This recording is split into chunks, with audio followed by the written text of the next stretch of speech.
ইবোলার হানায় বিপর্যস্ত আফ্রিকার দুই দেশ। প্রাণঘাতী এই ভাইরাসের সংক্রমণে এখন পর্যন্ত মৃতের সংখ্যা 139 জন বলে জানিয়েছে বিশ্ব স্বাস্থ্য সংস্থা। এছাড়া দিন দিন বাড়ছে সংক্রমণের হার। এমন অবস্থায় এ রোগের প্রাদুর্ভাবের বিস্তার ও সংক্রমণের গতি গুরুতর উদ্বেগের কারণ বলে মন্তব্য করেছেন বিশ্ব স্বাস্থ্য সংস্থার মহাপরিচালক। আফ্রিকার ডিআর কঙ্গো ও উগান্ডায় ছড়িয়ে পড়েছে প্রাণঘাতী ইবোলা। এ রোগের সংক্রমণের গতি গুরুতর উদ্বেগের কারণ বলে মন্তব্য করেছেন বিশ্ব স্বাস্থ্য সংস্থার মহাপরিচালক টেড্রোস আধানম গেব্রিয়েসুস।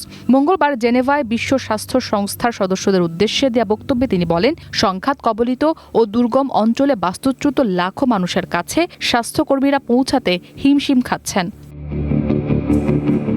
WHO প্রধান জানান, এ পর্যন্ত ইবোলা প্রাদুর্ভাবের সঙ্গে সংশ্লিষ্ট 130 জনের বেশি মানুষের মৃত্যু হয়েছে।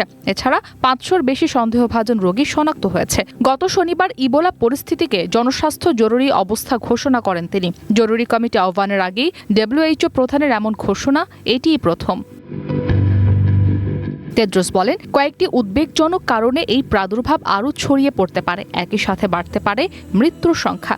ইতোমধ্যে উগান্ডার রাজধানী কাম্পালা, ডিআর কঙ্গোর গোমা ও বুনিয়ার মতো শহরাঞ্চলেও সংক্রমণ শনাক্ত হয়েছে। তিনি আরও জানান, স্বাস্থ্যকর্মীদের মধ্যেও মৃত্যুর ঘটনা ঘটেছে, যা হাসপাতাল ভিত্তিক সংক্রমণেরও ইঙ্গিত দিচ্ছে।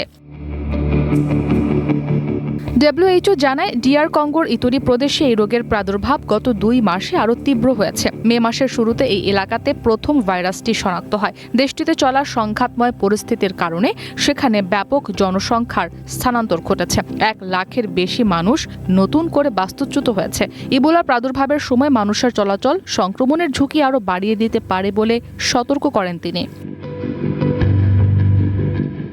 এদিকে আমেরিকার পররাষ্ট্র দপ্তরের এক জ্যেষ্ঠ কর্মকর্তা জানান, ডিআর কঙ্গো ও উগান্ডায় সহায়তার জন্য দুর্যোগ মোকাবিলা দল পাঠানো হয়েছে। বিশ্ব স্বাস্থ্য সংস্থার তথ্য অনুযায়ী ইবোলায় গড় মৃত্যুহার প্রায় 50%। সংক্রমিত ব্যক্তির শরীরের তরল পদার্থের সংস্পর্শে এলে এই রোগ ছড়ায়। দূষিত বস্তু বা মৃতদেহ থেকেও ভাইরাস সংক্রমিত হতে পারে।